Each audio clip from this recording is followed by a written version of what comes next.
Where does this love begin? In our own family, in our own home. How does it begin? By praying together. Family that prays together stays together. And if you stay together, you will love one another as God loves each one of you. Today, in the world, there's so much suffering because of that want of prayer, of unity in the family.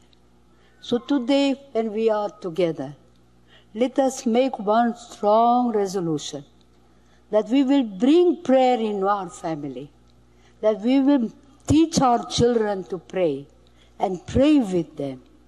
And you will see the joy and the love and the peace that will come into your hearts. Because the fruit of prayer is the deepening of faith. And the fruit of faith is love. And the fruit of love is service. And the fruit of service is peace. Works of love are works of peace. That is why let us bring the tender love of God in our families. Então, no dia de hoje, para nos conduzir nessa reflexão, né, sobre saúde no ambiente familiar, está a nossa querida companheira Maria Rufina. Uma boa palestra. Boa noite a todos. Agradecer minha prima Raquel, que me enviou esse WhatsApp, que eu amei, e pedi ao Roberto para que começássemos, ao invés da leitura preparatória, com esse vídeo que tem extremamente a ver, né, com o tema da palestra. É curioso que quando nós estamos preparando um tema, é como se toda a espiritualidade ela nos ajudasse. Impressionante, chegam mensagens, chegam textos, chegam assim, diálogos que nos encaminham, nos despertam o tempo todo para o tema que estamos preparando. Essa questão de família, falar sobre família, discutir relações familiares, não é uma preocupação só da doutrina espírita. Todas as religiões cristãs estão extremamente preocupadas com a saúde da família. Porque, como diz Joana de Ângeles, se a família adoece, a sociedade combale e estertora, a sociedade agoniza. Se a família está no pronto-socorro, a sociedade está na UTI. Não tem outro jeito de transformarmos o nosso mundo. Podemos mudar de ideologia política, partidária.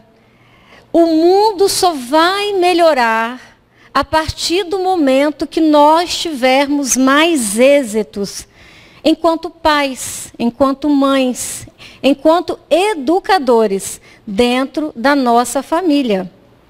Se eu quero começar o mundo, começo a minha transformação.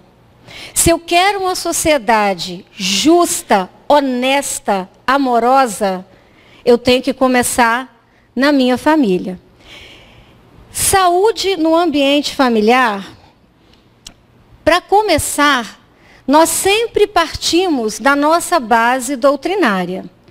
Podemos discutir tudo, entrar na filosofia, entrar nos textos da internet, mas a nossa base é Kardec. Temos que partir do nosso norte, a nossa referência, Kardec e o Evangelho de Jesus. Então nós, seres humanos, sempre queremos nos livrar daquilo que nos incomoda. Como os animais, rapidinho, já liberam suas crias, a gente também não quer ficar sendo responsável por um filho por muito tempo. Logo que ele já se torna sabe o que é, mais ou menos o que é certo e errado, eu tenho que continuar sendo responsável por ele? Por que esse vínculo tão longo? Kardec perguntou para os espíritos sobre essa relação diferenciada de vínculo, de responsabilidade entre pais e filhos na raça humana. Há pessoas que, do fato de os animais, ao cabo de certo tempo, abandonarem suas crias, deduzem não serem os laços de família entre os homens, mais do que o resultado de costumes sociais, e não efeito de uma lei da natureza, uma lei divina. O que devemos pensar a respeito disso? Também posso abrir mão do meu filho? Já cumpri o meu papel? A resposta é fantástica. Diverso dos animais é o destino dos homens. Por que então querem identificá-los com estes? Há no homem alguma coisa a mais, além das necessidades físicas. Há a necessidade de progredir. Os laços sociais são necessários ao progresso.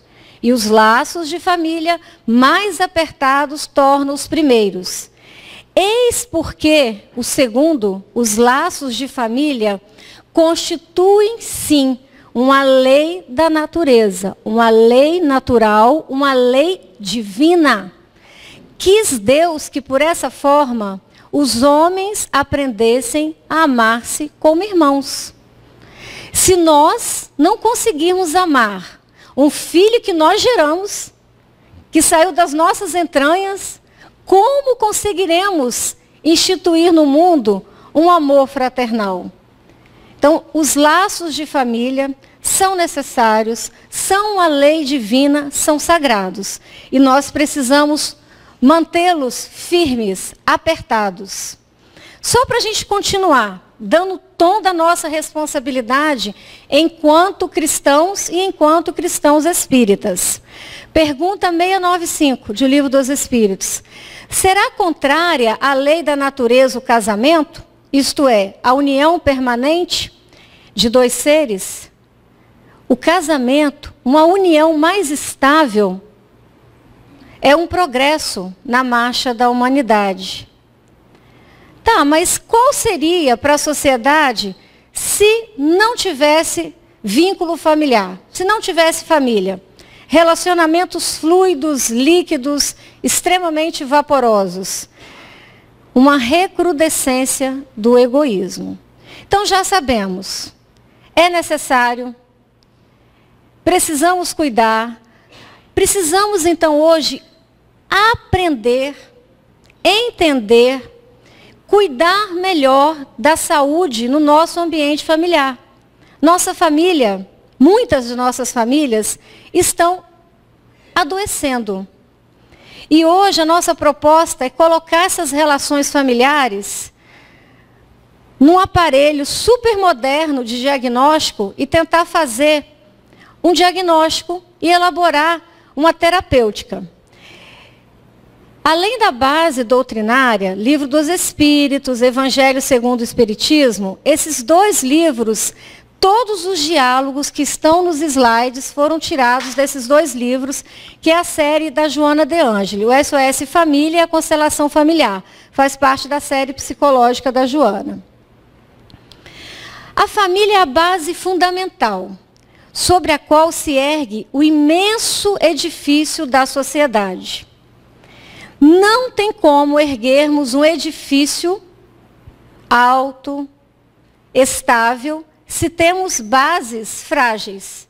Se a estrutura, a fundação está ruim, esse edifício vai ruir, vai desabar. No pequeno grupo doméstico, inicia-se a experiência da fraternidade universal. Se eu não amo quem convive comigo dentro da minha casa, embaixo do meu teto, como eu posso sonhar em amar a humanidade? Dentro do lar é que a gente ensaia os passos para os nobres cometimentos em favor de uma sociedade equilibrada. Vive-se na Terra destes dias injustificável agressão à constelação familiar. Como a família, os conceitos familiares estão sendo agredidos. Porque uma base familiar fraca forma cidadãos inseguros, amedrontados, emocionalmente fragilizados, pessoas facilmente manipulável, uma massa facilmente manipulável, porque carece de segurança que adquire-se com o sentimento de amor, de carinho, de atenção, desde a mais tenra idade. Então eu fiquei imaginando, na verdade isso aqui nós vamos imaginar que isso é um super equipamento, tipo assim um PET scan de última geração. E nós vamos colocar essas relações familiares nessa máquina e vamos fazer um diagnóstico. Como que anda a nossa convivência? Como que andam os diálogos na nossa família? Qual a qualidade, qual o teor, qual a quantidade de diálogo? A educação que nós estamos transmitindo aos nossos filhos. Como está a caridade no nosso lar? A nossa alimentação, já que a saúde começa pela boca, como está a religiosidade dentro da nossa casa? O primeiro que nós vamos colocar nesse mega aparelho de diagnóstico vai ser a convivência. Então, nós vamos colocar a convivência e vamos analisar. Só para lembrar, os laços do sangue não estabelecem necessariamente os vínculos entre os espíritos. O corpo procede do corpo. Mas o espírito não procede do espírito, porque o espírito já existia antes da formação do corpo. O meu filho pode ter a cor do meu cabelo, as minhas feições, mas ele não é um clone meu. Ele é um espírito que tem bagagem, que tem personalidade, desejo, hábitos completamente diferentes. Porque o espírito já existia antes da formação do corpo. Se nós entendêssemos que os nossos familiares são entidades geneticamente semelhantes, mas espiritualmente distintas, muito poderíamos melhorar no teor, na pacificação da nossa convivência em nossos lares. Então, o laudo da convivência detectou níveis muito altos de conflito. Baixíssimos níveis de tolerância e de aceitação. Esse foi o diagnóstico que saiu quando analisamos a saúde da convivência. Excesso de conflito e falta de tolerância e de aceitação. A convivência entre pais e filhos é recurso psicoterapêutico. Nós viemos juntos, já como exercício, uma psicoterapia. Essa convivência, ela é salutar, porque ali, trabalhando, convivendo, o nosso inconsciente, que traz do nosso passado, às vezes, reminiscências de traumas, né, de rancores, de ódio, com aquela pessoa que a gente não recorda conscientemente, mas ainda está lá, reverberando no nível inconsciente. A forma de nós superarmos essas reminiscências negativas é estarmos ali, dentro do lar, trabalhando incessantemente o exercício do amor. Seria muito bom se pudéssemos montar a nossa família feliz. Eu quero uma família onde não tem conflito, que todo mundo tem o mesmo jeito de pensar, de sentir, de agir. Sinto muito. Não é tão simples assim. O planejamento familiar é extremamente complexo para a espiritualidade. Não é um jogo de dados aleatório, não. Isso foi muito bem planejado. As peças do tabuleiro, elas foram muito bem marcadas.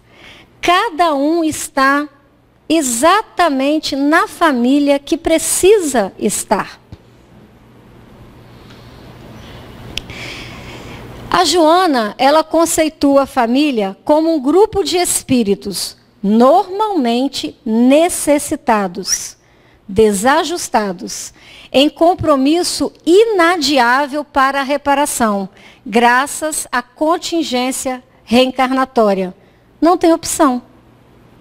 É aí que você tem que continuar a sua caminhada evolutiva.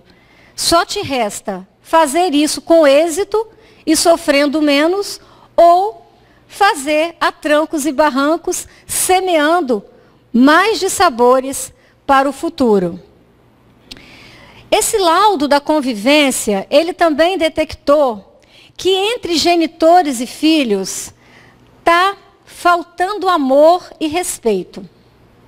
As relações dessa convivência estão precisando de aumentar nível de respeito e nível de amor.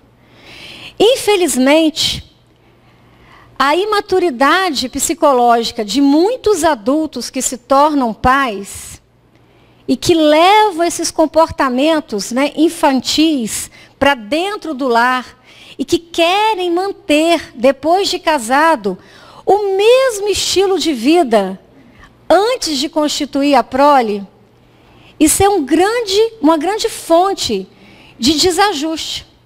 Um jovem casal casa, cheio de planos, mas aí vem o neném. Às vezes o neném vem com problema de saúde.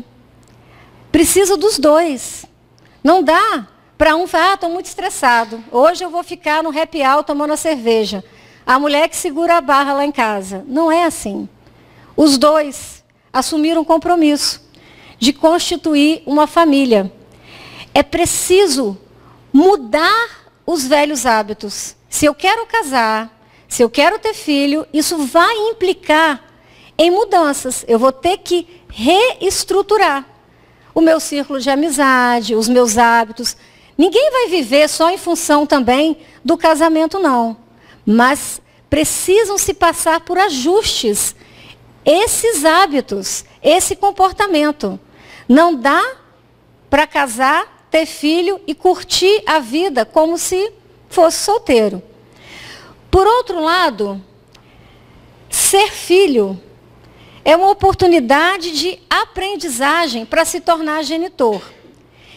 Quem não souber ser filho, não vai saber ser pai.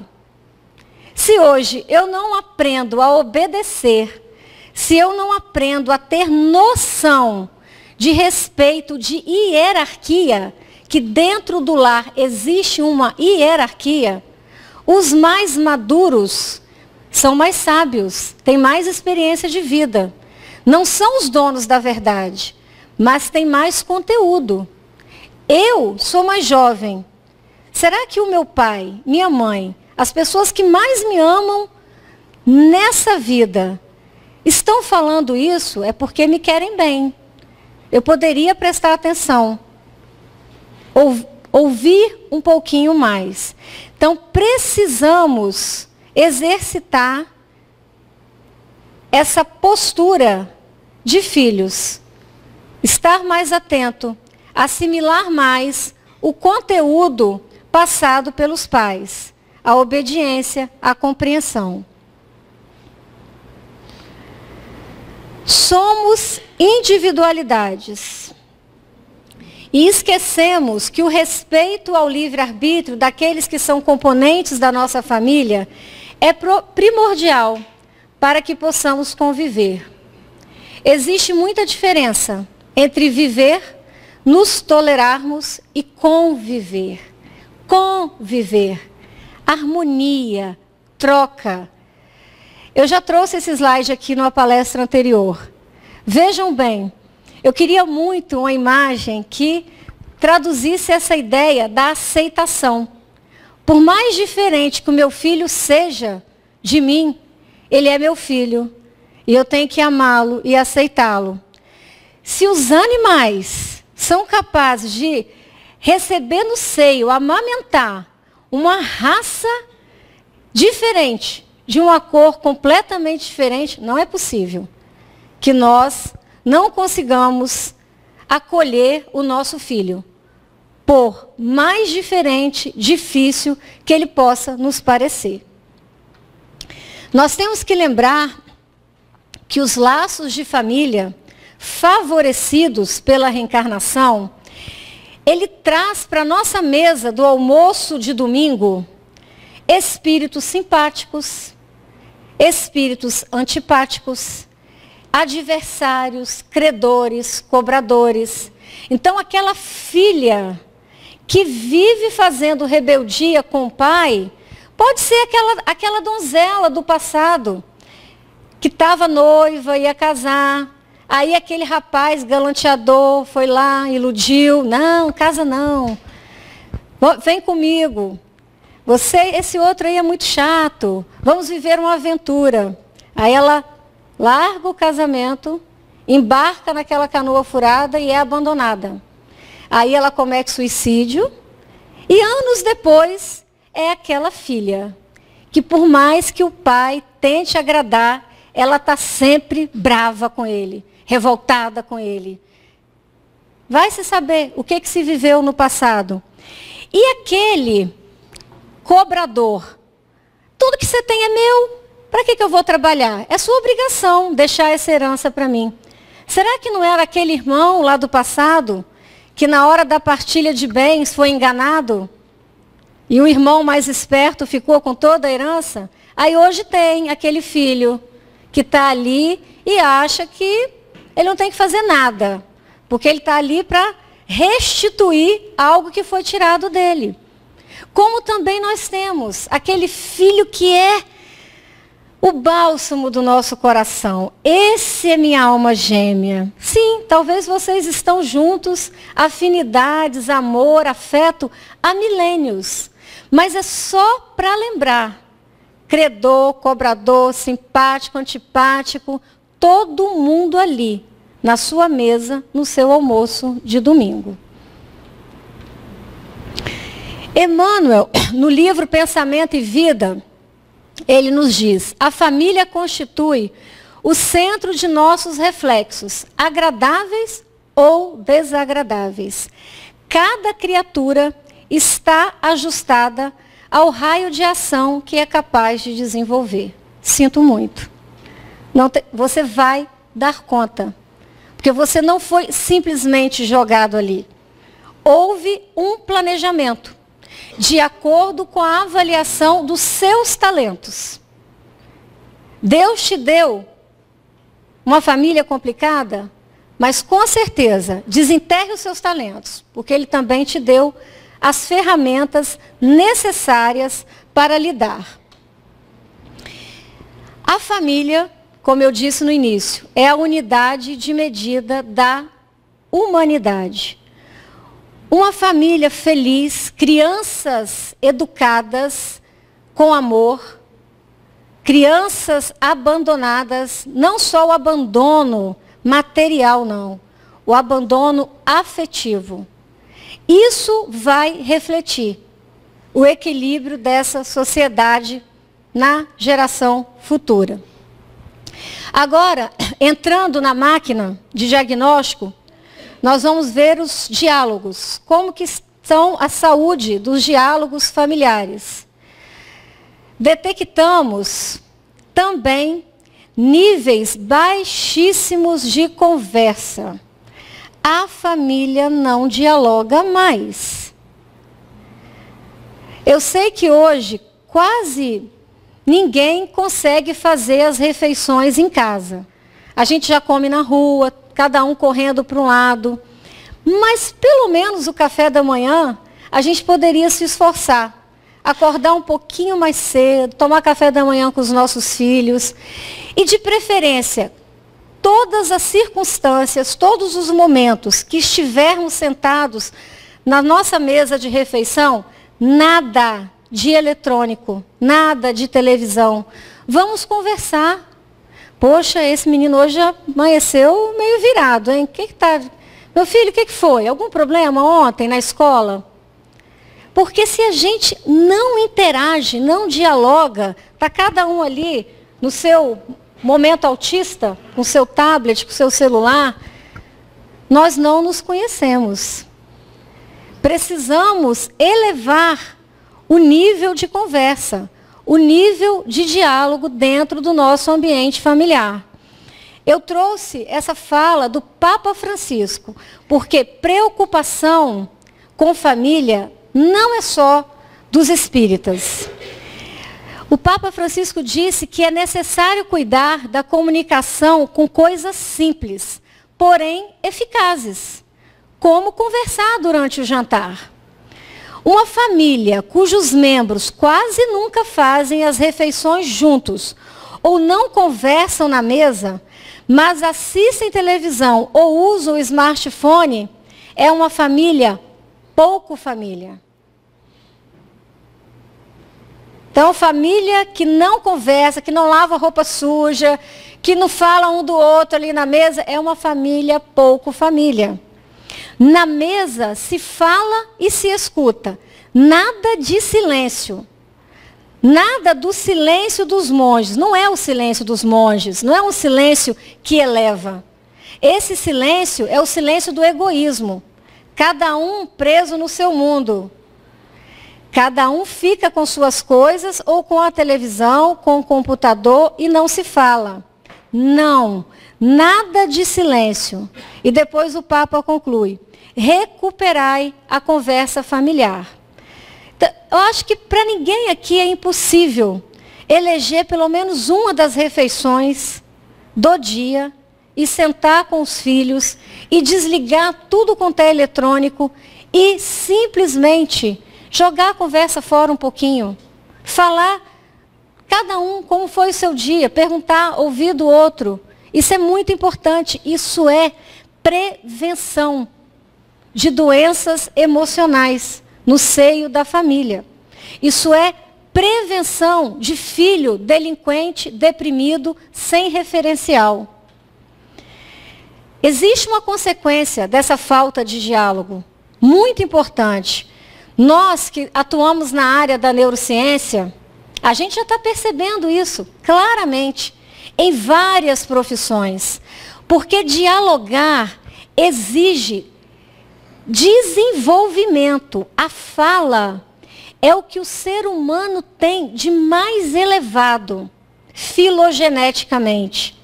Hoje os jovens não estão desenvolvendo a arte de se comunicar, de dialogar. Quando eu converso com você, eu tenho que me controlar, porque eu tenho que te ouvir, esperar você falar, interagir com você. Às vezes eu nem estou afim de te ouvir, mas eu respiro fundo, faço uma cara de paisagem e ofereço a minha caridade moral. Mas eu estou te ouvindo e nisso aí eu estou evoluindo. Agora hoje, você me manda uma mensagem. Eu olho, finjo que não vi. Respondo quando eu quero. Ou simplesmente mando uma carinha. Isso é pobreza de linguagem. Isso é pobreza de comunicação.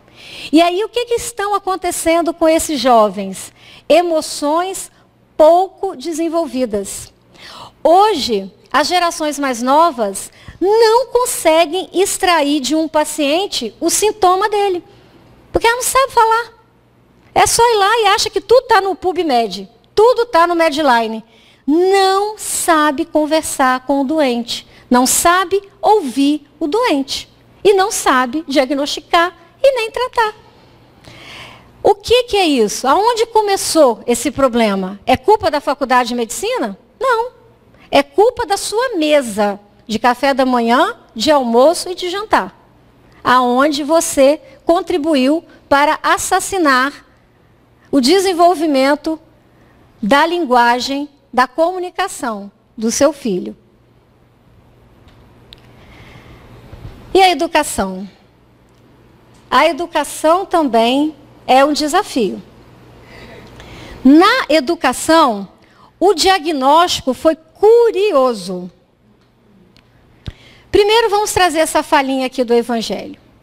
Honrar seu pai e sua mãe não consiste apenas em respeitá-los, é também assisti-los na necessidade, é proporcionar-lhes repouso na velhice, é cercá-los de cuidado como eles fizeram conosco na infância. O laudo da educação foi curioso, deu uma reação cruzada, família e escola. Na medicina, às vezes, é assim. A gente tira o sangue e vai pesquisar uma doença, e aí aquele reagente identifica outras doenças que não tem nada a ver. Quando nós colocamos a educação na máquina de PET scan, nós queríamos saber da educação na família, mas não reagiu, não. A família acha que não é ela que tem que educar. Só apareceu escola. Reação cruzada. Errado. A educação é da família. Responsabilidade da família. A escola é para instruir. A gente ouve muito falar que o exemplo é a melhor forma de educar. Hoje, a gente já sabe que o exemplo é a única forma de educar. Eu não posso ter para com meu filho um discurso e uma conduta diferente. O exemplo é a única forma de educar. E Emmanuel tem essa fala bombástica. Os estabelecimentos de ensino, propriamente no mundo, podem instruir, mas só o Instituto da Família pode educar. É por essa razão que a universidade poderá fazer o cidadão, mas somente o lar pode edificar o homem. Isso é lindo, gente. Eu acho que todo mundo que tem filho em casa deveria tirar um print disso aqui e colar na geladeira. E toda hora que for beber água, lembrar. A faculdade, ela vai instruir, ela vai formar o cidadão. Mas o homem que vai sair e governar essa nação no futuro, o político que vai estar sentado decidindo se vai haver guerra ou se vai haver paz, quem vai educar sou eu. Se eu quero um mundo de paz, eu tenho que educar o meu filho. Porque a guerra não se faz com as armas, como a gente pensa. As guerras se fazem com as mãos que constroem as armas, com as mentes que decidem apertar o botão da bomba. Precisamos trazer essa responsabilidade para os nossos ombros. A criança é como se fosse uma argila nas mãos do oleiro. Nós somos o oleiro. Nós é que vamos modelar. A criança, independente da carga reencarnatória que ela traz, ela é extremamente aberta. Na primeira infância, nós podemos tirar muito de hábitos antigos que esse espírito traz e construir hábitos novos. Porque os hábitos são a segunda personalidade daquele indivíduo. Ele pode trazer uma personalidade complexa, individualista, complicada, mas se eu criar aquele espírito difícil com hábitos saudáveis, eu vou estar passando uma argamassa. Eu vou construir ali outra base de conduta, de hábito.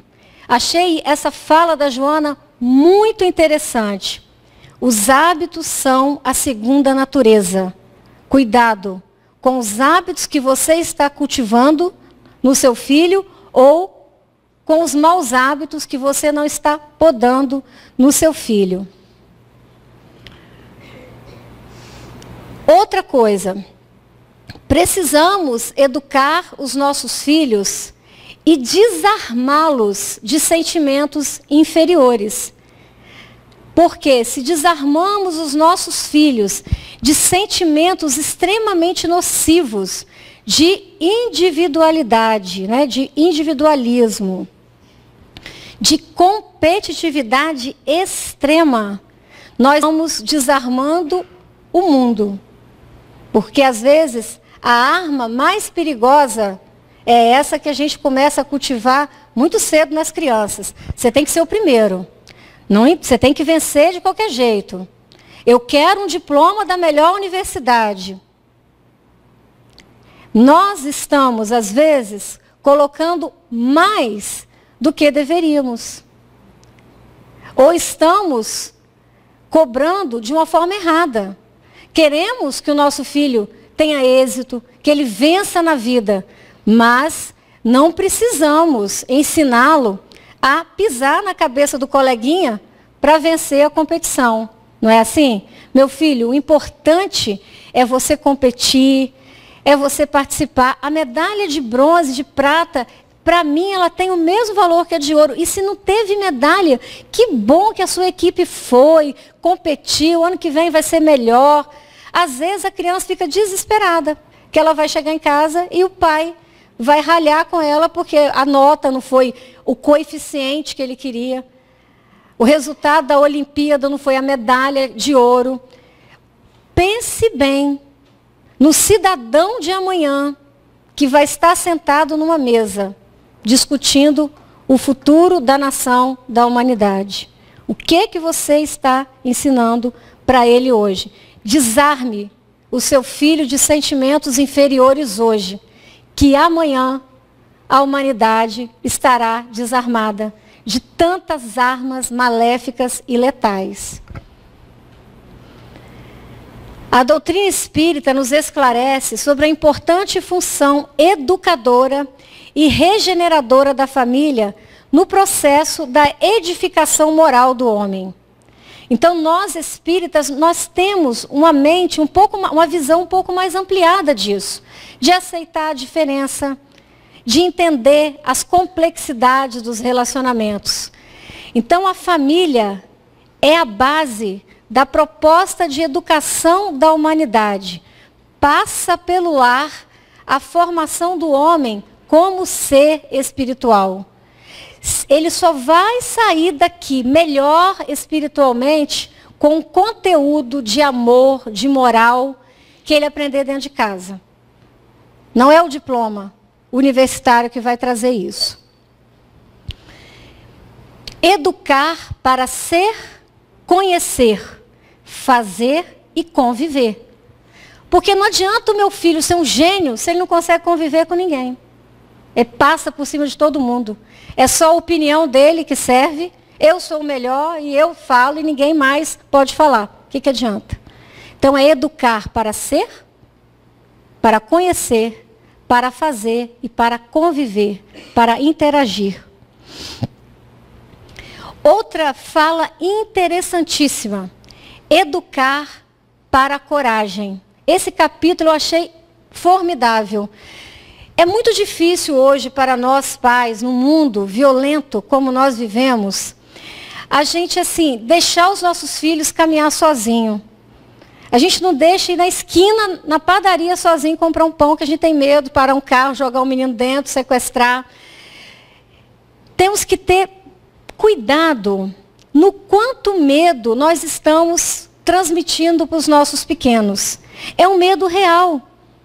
É o meu medo, é o seu medo, é fato.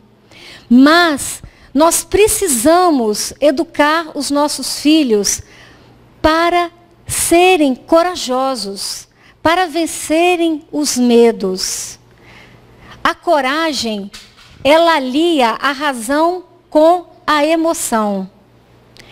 Quem receia voar além dos limites, não consegue alcançar os próprios limites. Achei essa frase fantástica. Se eu crio meu filho sem nenhuma frustração, ai, tadinho, eu não posso falar não. Não, porque se eu não der a bicicleta de 8 marchas, sei o que ele está pedindo, ele vai ficar muito frustrado. Que fique. Ele precisa trabalhar a frustração dele. Ele precisa se fortalecer.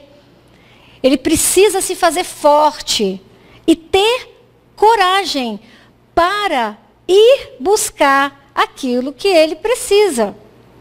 Não podemos mimar demais, criar numa bolha.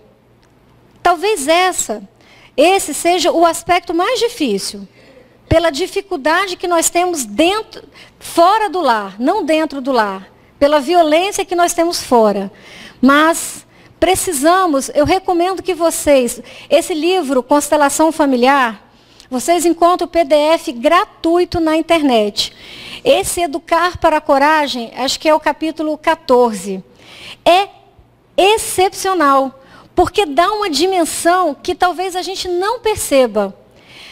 A pessoa medrosa, insegura, ela toma condutas baseadas no instinto, na luta ou na fuga. Ela não tem conduta sensata, discernimento.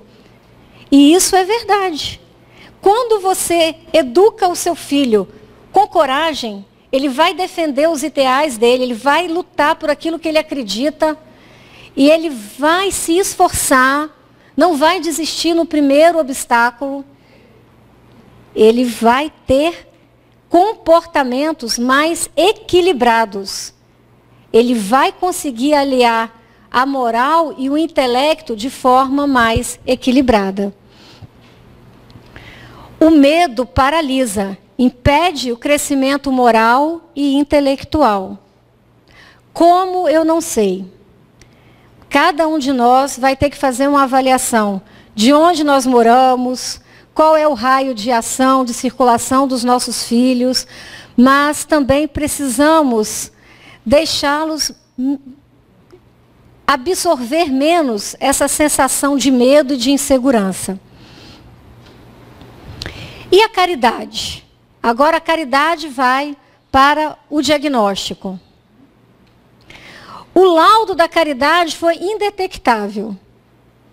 Não estamos exemplificando a caridade de forma suficiente para os nossos pequenos. Não estamos dando exemplos ou mostras de práticas de caridade que sejam detectadas.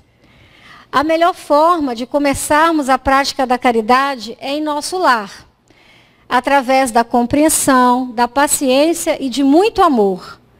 O nosso lar é a melhor escola para aprendermos a virtude da caridade moral e material, que nós já discutimos aqui em outras oportunidades. Emmanuel diz que a nossa caridade sempre tem que começar na nossa família. Ele nos convida a aplicar o exemplo do samaritano generoso em nossa própria família, que constitui o nosso próximo mais próximo. Às vezes, nós nos preocupamos muito de nos engajarmos em trabalhos voluntários, não que isso não seja extremamente importante.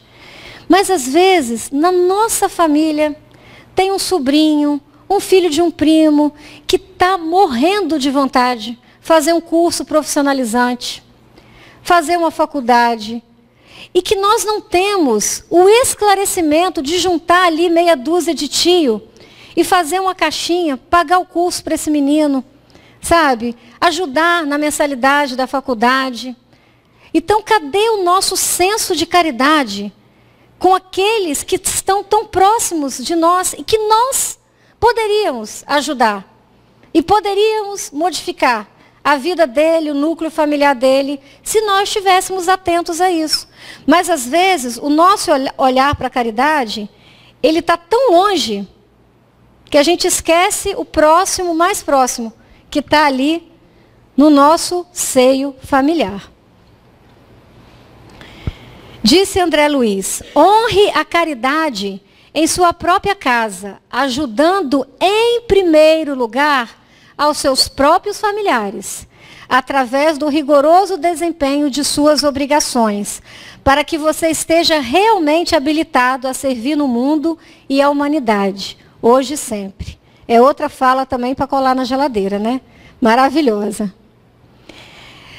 Curioso que pesquisas feitas por psicólogos identificaram que as crianças, elas têm um dom natural para a caridade, para repartir. Já viram como as crianças que estão em pré-escola, eles adoram dividir o lanche? Eles sempre querem levar um pouquinho de lanche a mais para poder dividir com um coleguinha. A criança, ela tem esse dom natural. Então, façamos um exercício. Seu filho aniversariou, passou o Natal, ganhou aquele monte de roupa nova, de presente novo. Meu filho, ó, vamos sentar agora. O que você não vai brincar mais? O que você não vai usar mais? Leve o seu filho para uma creche, para um orfanato. Deixe ele doar as coisas que não são mais úteis para ele, mas ele vai ver que são extremamente úteis para um montão de criança. Isso é um exercício tão simples da gente fazer e ensina tanto os nossos pequenos a valorizar o que eles têm e a entender que existem realidades paralelas e muito diversas da dele. Nós tivemos a oportunidade de fazer isso em casa e foi extremamente positivo. Porque os pequenos, eles têm um outro olhar. O que sobra para mim, falta para o meu coleguinha.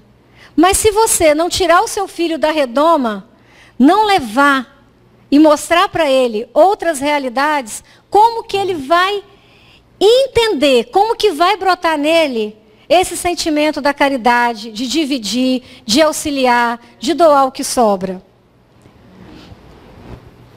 E a alimentação?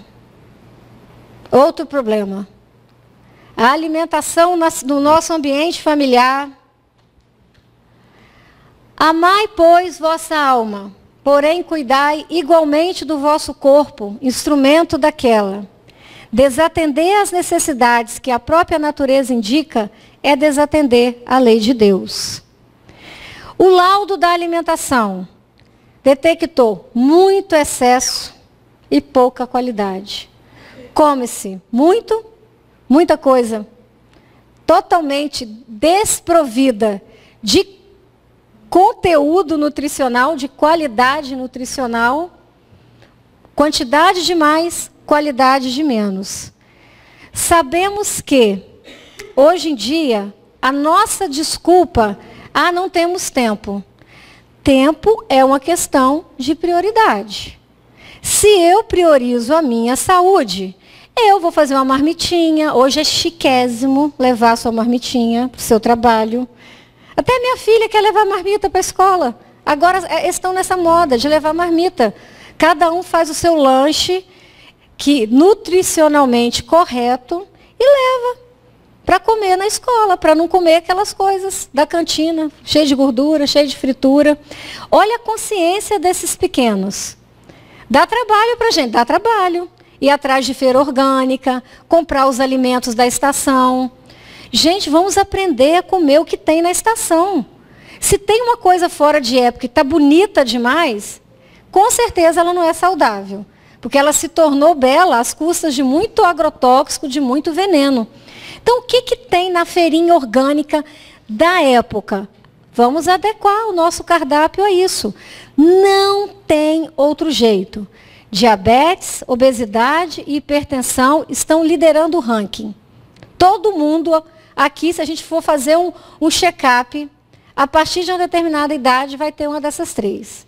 Porque os nossos hábitos nos empurram para isso. Diabetes, dados da Organização Mundial de Saúde, apontam que 16 milhões de brasileiros sofrem de diabetes. Ainda de acordo com o estudo, a taxa de incidência da doença cresceu 61,8% nos últimos 10 anos. É um crescimento assustador. É assustador. 62% praticamente. E o lema da Sociedade Brasileira de Diabetes é educar, apoiar e transformar. Está vendo como tudo passa pela educação e pela transformação? Mas tem que ter o apoio. Se não tiver o apoio, não tem transformação. Obesidade, principalmente a obesidade infantil. Entre crianças e adolescentes, aumentou 10 vezes em 4 décadas, atingindo níveis alarmantes. Porque os pequenos hoje aprenderam a sobreviver, a viver à base de hambúrguer. Culpa de quem? Dos pais. Se não fossem ensinados, não teriam aprendido. A OMS ainda fala, 1 em cada 3 adultos sofre de hipertensão. 1 em cada 10 é diabético. Então vejam bem, e isso aqui não veio no seu karma, não. Você podia até ter lá no seu perispírito uma propensão, mas você poderia ter mudado com os seus hábitos. Eu venho de uma família de diabéticos, mãe, tias, do pai e da mãe. Muito cedo eu entendi, ou eu mudava os hábitos, ou não teria outro caminho. Ainda tenho na família aqueles italianos que insistem. Não, eu aprendi assim, meu avô, minha bisavó come polenta, macarrão e farinha. Eu vou morrer comendo polenta, macarrão e farinha. Isso não é inteligente. O seu bisavô não sabia que existia uma doença chamada diabetes e que aquele excesso de carboidrato iria sobrecarregar o seu pâncreas. Hoje você sabe. E por que você não muda? Eles eram ignorantes. Ignoravam. Você não ignora mais. Por que continuar insistindo? Sendo um suicida. Estamos caminhando para o final. Essa palestra é intensa, né? É porque essa palestra foi preparada para a Associação Médica Espírita e lá nós temos um tempo maior.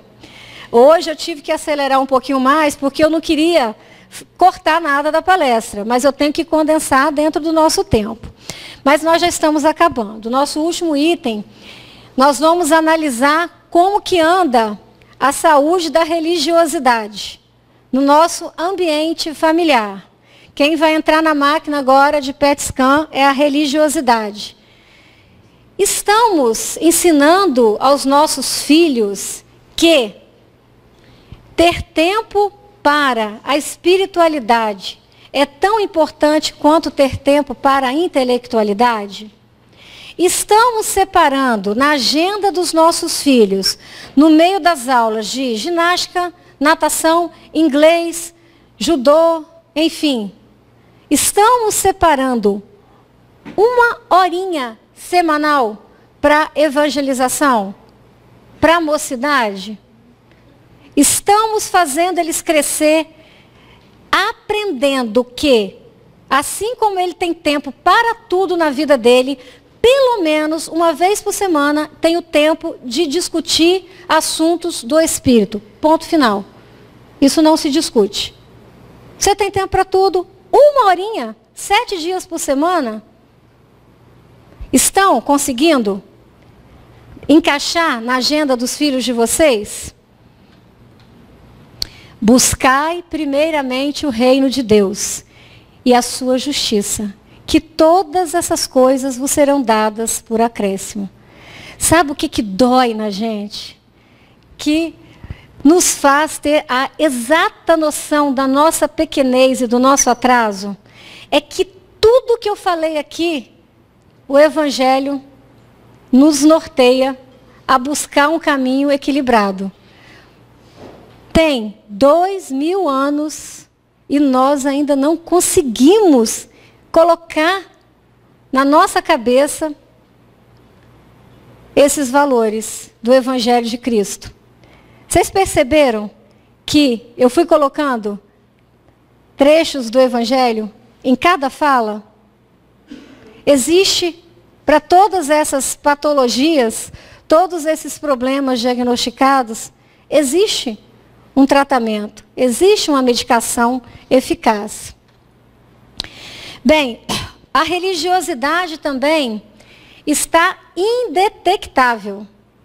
Os meninos vão para o shopping, vão para o cinema, mas para a escolinha de evangelização, para as igrejas, ninguém quer ir ou não tem tempo de ir. Então, eu sinto muito falar para vocês, não falta tempo, falta prioridade. É uma questão de prioridade. E aí, vai dar tempo de eu contar a metáfora. Eu falei com as meninas, eu não sei se vou ter tempo. Essa metáfora eu já trouxe aqui. Não me lembro nem qual foi o tema, há uns anos atrás. E eu resolvi colocar essa metáfora hoje para fechar essa questão. Que muitas vezes a gente fala assim, eu quero que o meu filho siga uma mocidade, eu quero que ele escolha qualquer igreja, eu vou apoiar. Mas qual foi o momento da vida dele que você resolveu que ele precisava de uma religião? Quando chegou a adolescência? E ele se tornou um adolescente problemático, rebelde, aí você, quero uma religião. Lamento. Deveria ter começado como os pequenininhos aqui embaixo, pintando, cantando, brincando, lá atrás. Não esperar até a adolescência, a hora que aflora todos os conflitos, para você cair em si, que faz falta uma religião para o seu filho. Então, para a gente entender essa questão de prioridade na vida, eu vou contar uma história, uma metáfora, que um professor, numa aula de filosofia, ele queria demonstrar um conceito para os alunos. E aí, para tanto, ele pegou um vaso grande, de boca larga, e colocou umas pedras bem grandes nesse vaso. E aí ele perguntou para a classe, o vaso está cheio? Colocou pedra, sacudiu até o vaso ficar repleto com aquelas pedras bem grandes. Aí os alunos falaram, sim, está cheio, professor. Não cabe mais nada? Não, está cheio de pedra. Aí o que ele fez? Ele veio com a sacola de brita, foi jogando brita e sacudindo o vaso. As britas foram se encaixando naqueles espaços mortos que haviam entre as pedras grandes. Aí colocou brita, sacudiu, aí as britas entraram entre as pedras, aí ele perguntou, e agora, o vaso está cheio? Aí os alunos responderam, está cheio, não cabe mais nada, não cabe mais nada. O professor pegou uma sacolinha de areia, foi jogando areia e sacudindo o vaso. A areia foi ocupando os pequenos espaços entre as britas e as pedras. E ele foi colocava areia, mexia, colocava areia e mexia, até que a areia também ocupou os espaços entre as britas e as pedras grandes. E agora, está cheio? Professor, agora não cabe mais nada. Esse vaso agora está cheio. Aí ele pegou a água. E aí, ele foi colocando a água foi encharcando a areia e foi preenchendo ainda os pequenos espaços que haviam. Aí a água chegou na superfície e começou a transbordar. Aí ele falou, agora o vaso está cheio. Qual a moral dessa história? O ponto é o seguinte, se você não colocar em primeiro lugar as pedras grandes dentro do vaso, nunca mais conseguirá colocá-las. Se você não colocar na mochila do seu filho o horário da educação religiosa, depois que a mochila dele estiver com namorada, amigo, cinema, show, não vai ter tempo nem espaço para vir para o templo religioso. As coisas mais difíceis, aquelas que pesam mais na vida da gente, elas têm que vir primeiro. Porque depois não sobra espaço para elas. Isso que vocês estão fazendo hoje, no final de um feriadão, ter essa coragem, essa disposição de vir sentar aqui, é porque vocês optaram por colocar a pedra grande. E depois, tudo que vier vai ser mais leve, é mais fluido, você carrega melhor. Carregar a pedra grande da transformação espiritual, da aprendizagem evolutiva, é o mais difícil, é o mais pesado, mas tem que ser prioridade. Eu adoro essa metáfora, porque às vezes as pessoas me perguntam assim, Rufina, como você consegue fazer tanta coisa e ainda preparar essas palestras. Eu sempre lembro dessa metáfora. Tudo é uma questão de prioridade. O que é importante para a minha vida? O que realmente me dá equilíbrio enquanto pessoa? O que é importante para a saúde da minha família? Nós precisamos nos conhecer. Nós precisamos saber dos nossos limites para podermos alçar voo além deles. Se nós não conhecemos os nossos limites, nós ficamos muito circunscritos. Então, muito é uma questão daquilo que eu priorizo. E eu parabenizo vocês de estarem hoje aqui, num domingo, final de feriado. Agora, para fechar, para todo esse problema que nós detectamos na saúde da família, para todos esses excessos, essas faltas, nós temos um tratamento. Existe um tratamento muito eficaz para todas as patologias geradas no seio da família. O Evangelho de Cristo. Quando nós oramos em família, aquele vídeo da Madre Teresa me comoveu profundamente. Porque é isso. Quando a gente ora junto, quando a gente ensina os filhos a rezar junto, a ambiência do lar muda. Nós ficamos mais abertos às boas intuições da espiritualidade, dos nossos mentores. Eles nos ajudam, nos orientam a resolver os conflitos. Toda família tem conflito. Toda família que tem adolescente tem conflito. Isso eu preciso falar. Por que toda família que tem adolescente é sempre uma família que está passando por turbulência? Há um tempo atrás, nós estudamos aqui no Tomé, fizemos um grupo de estudos sobre a sexualidade. A energia mais poderosa é a energia sexual. A casa que tem um adolescente transbordando hormônios sexuais, ela é sempre uma casa mais vulnerável à obsessão. Porque aquele odor que exala de um adolescente, aquela pungência de vida, ele atrai, sem querer, um monte de espírito zombeteiro, perturbador, que aproveitam desse momento que o adolescente está ali, assumindo, o espírito está assumindo a sua personalidade, cheio de conflito. Então, se a ambiência do lar não estiver equilibrada, não estiver fortalecida pela oração, essa é uma família que pode adoecer gravemente, com muitos conflitos. Então, todos os pais que têm filhos adolescentes, se lembrem disso. A sua casa é uma casa que está passando por um momento de vulnerabilidade espiritual, porque ali tem muita energia. E, às vezes, as forças inferiores, elas se sentem atraídas e elas querem se aproximar. Agora, você tem uma barreira de proteção. O estudo do Evangelho no lar. Nosso alicerce. Escolha um dia da semana, mantenha a regularidade do dia e do horário e, fundamental, deixe as crianças participarem. Lógico que você não vai querer que o seu filho de 3, 5 anos fique ali ouvindo você ler o Livro dos Espíritos. Ele não vai entender, não vai se concentrar.